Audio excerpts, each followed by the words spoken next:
तो फिल्म की शुरुआत में हम एक फैमिली को देखते हैं जिसमें हस्बैंड का नाम है जेरी लैन। इसके साथ इसकी वाइफ और 2 बेटियां हैं। जेरी असल में एक रिटायर्ड CIA ऑफिसर हैं। जेरी अपनी फैमिली को लेकर किसी दूसरे शहर में जा रहे हैं, लेकिन रास्ते में ही ये ट्रैफिक में फंस जाते हैं। जेरी कार से उतरते हैं कि इतनी ज्यादा ट्रैफिक क्यों जैम है। तभी इस शहर में ज़ॉम्बीज़ का एक खतरनाक अटैक हो जाता है। ये ज़ॉम्बीज़ रास्ते में आने वाले सब लोगों पर अटैक करने लगते हैं और सबको काट कर गिरा रहे हैं।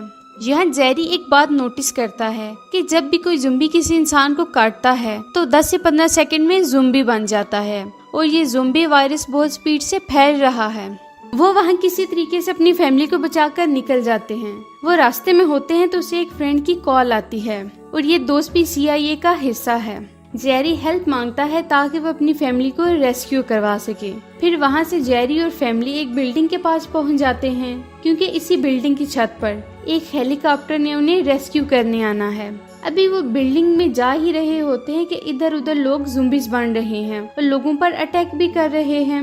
उन्हीं में से एक ज़ॉम्बी जेरी पर भी अटैक करता है। करीब था कि वो ज़ॉम्बी जेरी को मार देता। उस फ्लैट में रहने वाला एक बच्चा आता है और जेरी को बचा लेता है, लेकिन मरते मरते ज़ॉम्बी का कुछ खून जेरी के मुंह में चला जाता है, जिससे जेरी को लगता है कि वो भी ज़ॉम्बी बन जाएगा। इसलिए जेरी इस बिल्डिंग की छत पर चला जाता है और खुद को मारने लगता है ताकि वो ज़ॉम्बी बनकर अपनी फैमिली या बाकी लोगों के लिए नुकसान का बायस ना बने। लेकिन 15 सेकंड से ज्यादा का वक्त गुजर चुका होता है और वो ज़ॉम्बी नहीं बनता। तो उसे पता चलता है कि जस्ट ब्लड मुंह में जाने से कोई भी ज़ॉम्बी नहीं बनेगा। इसी दौरान छत पर हेलीकॉप्टर भी आ जाता है जो कि उसके दोस्त ने भेजा है। तो फौजी जेरी और उसकी फैमिली को बचाकर सेफ जगह ले आते हैं। वहाँ जेरी अपने फ्रेंड से भी मिलता है जिसने उसकी मदद की है। उसका दोस्त बताता है कि ये इन्फेक्शन दुनिया में हर जगह फैल चुका है। तमाम कंट्रीज इस इन्फेक्शन को रोकने की कोशिश कर रही हैं, लेकिन ये वायरस तो रुकने का नाम ही नहीं ले रहा। लोगों को खाने पीने की चीजों की शॉर्टेज है। रेलवे, एयरपोर्ट, सड़कें, हर जगह ट्रांसपोर्ट बंद है। फिर जेरी को बताया जाता है कि उन्हें डॉक्टर फॉसबेग से मिलना होगा क्योंकि ये ज़ॉम्बी वायरस पर काफी अरसे से रिसर्च कर रहा है और ये यकीनन कोई न कोई इस चीज का सलूशन निकाल लेंगे।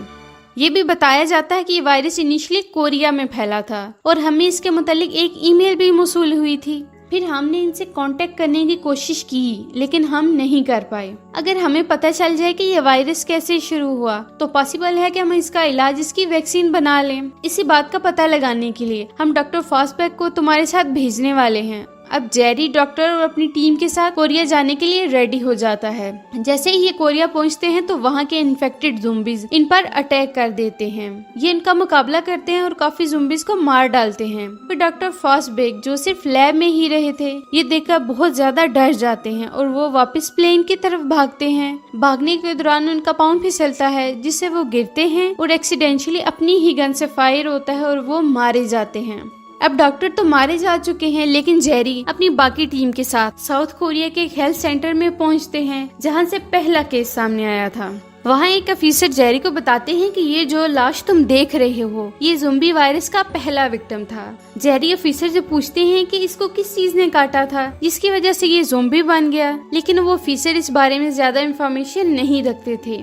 ये वहाँ से जाने वाले होते हैं कि वहाँ जेल में बैठा एक कैदी इनकी अटेंशन अपनी तरफ करता है। वो उनको इन इंसिडेंट्स के बारे में होने वाली काफी बातें बताता है। इसराइल अपने मुल्क के इर्द गिर्द एक बड़ी दीवार खड़ी कर रहा है क्योंकि इसराइल पहले से जानता था कि ये अटैक होने वाला है। उसे इस चीज की पहले से ही इंफॉर्मेशन थी। इस चीज में इसराइल की इन्वॉल्वमेंट हो सकती है। इसके अलावा और मालूमात चाहिए तो तुम यरूशलेम जाओ और एक आदमी से मिलो, वो तुम्हारे सारे कॉन्सेप्ट क्लियर कर देगा। अब जेरी यरूशलेम पहुंच जाते हैं तो उस आदमी से मिलते हैं तो लेकिन वो आदमी जेरी को कोई क्लियर आंसर नहीं देता और इस दौरान दीवार के अंदर वहाँ लोग एक फेस्टिवल एंजॉय कर रहे हैं। जेरी उन्हें रोकना चाहता था क्योंकि जहाँ शोर होता है ज़ॉम्बीज़ उसी तरफ अट्रैक्ट होते हैं।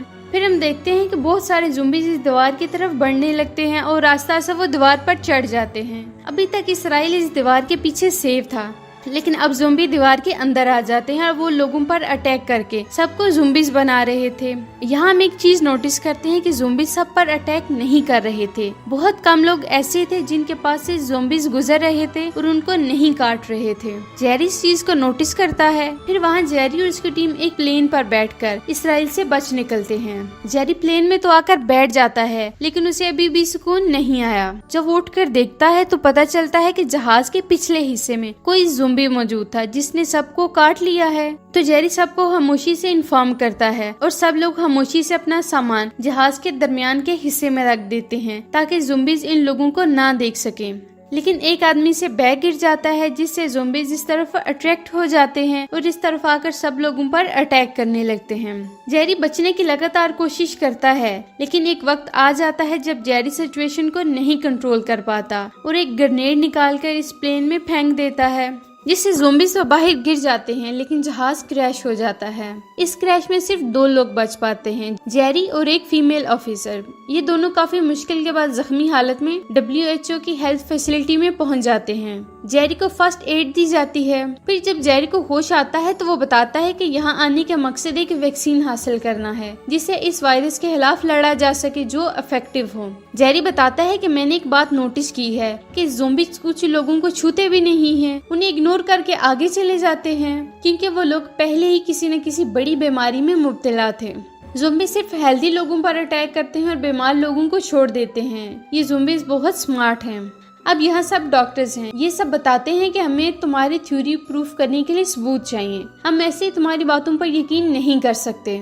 अब हम में से एक आदमी अपने अंदर बैक्टीरिया दाखिल करेगा, बीमार होगा और फिर ज़ोंबीज के सामने जाएगा। अगर ज़ोंबीज ने ना काटा तो फिर ये थ्योरी साबित होगी और हम वैक्सीन बना लेंगे।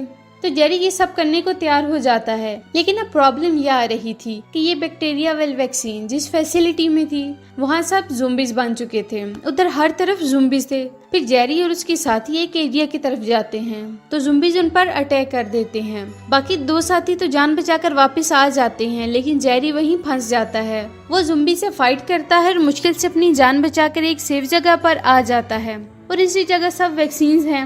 वो उनको उठाकर वहाँ से आने ही लगता है कि एक ज़ोंबी दरवाजे के सामने आकर खड़ा हो जाता है। अब जेरी फैसला करता है कि वो बैक्टीरिया को अपने अंदर इंजेक्ट करेगा। वो ऐसा ही करता है और जेरी का आइडिया काम कर जाता है। वो सामने खड़ा हो जाता है। ज़ोंबी जेरी पर अटैक नहीं करता क्योंकि जेरी अभी इन्फेक्टेड हो चुका था। अब जेरी बड़े आराम से इन ज़ोंबीज के बीच से होता हुआ बाहर आ जाता है और वो सब दवाइयाँ डॉक्टर्स को लाकर दे देते हैं। वो सब बहुत खुश हो जाते हैं कि उन्हें इस बीमारी का इलाज मिल गया है।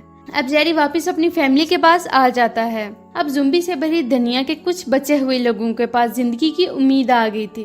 अब इनके पास वैक्सीन थी जिससे वो इस वायरस से बचकर दुनिया को फिर से नए सिरे से शुरू कर सकते थे और यहीं पर इस मूवी का एंड हो जाता है। तो दोस्तों कैसी लगी आपको हमारी आज की वीडियो? अगर आपको हमारी वीडियो अच्छी लगी तो हमारी वीडियो को लाइक करें, शेयर करें, हमारे चैनल को सब्सक्राइब करें ताकि इस तरह की इंटरेस्टिंग वीडियोज आपको मिलती रहें।